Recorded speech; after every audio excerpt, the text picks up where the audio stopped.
Don Geretti, attraverso una selezione straordinaria di dipinti, si affronta un tema che è anche sconcertante e pericoloso. Lo è almeno da 3 punti di vista. Prima di tutto è sconcertante scoprire nella scrittura, nella Bibbia, quante donne sono protagoniste, quanto Dio passa per le donne e quanto spiazzanti siano delle volte le storie di queste donne, quasi donne dello scandalo a volte, che però dimostrano una forza, una tenacia, talvolta una virtù e un'intraprendenza da far impallidire tutti gli uomini di Israele del tempo in cui hanno vissuto. Sicuramente provocatoria anche l'abbondanza del femminile nella storia dell'arte dedicata a queste donne bibliche, ma che sicuramente parte dalla rappresentazione delle grandi madri o spose o combattenti di Israele per riflettere sulla missione dell'arte stessa e sul potere seducente, elevante ma anche pericoloso della bellezza sensibile e della sensualità stessa.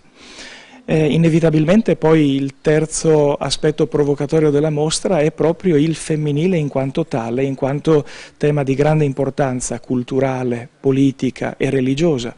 perché le donne sono ancora oggi sulla gran parte della terra colpite e ferite da prevaricazioni di vario genere. La differenza tra il maschile e il femminile è minacciata dalla tentazione appunto della sopraffazione di un genere sull'altro o dalla tentazione opposta della dissoluzione di ogni differenza in una cultura un po' confusa come in Occidente accade. Allora, una mostra che attraverso l'arte e la Bibbia ci dice perché esiste il maschile e il femminile e in cosa consiste la loro irriducibile differenza è una gran bella provocazione, molto sana direi. Una mostra di straordinaria qualità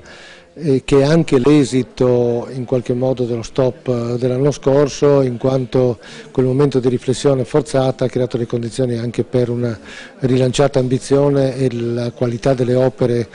che anche attraverso l'intervento diretto del Ministero e del Ministro abbiamo potuto avere in regione veramente formidabile, quindi sono convinto che sarà bellissima per i visitatori, ma che è anche un sospiro di sollievo per una zona dove si attendeva un evento di queste dimensioni per rilanciare complessivamente la nostra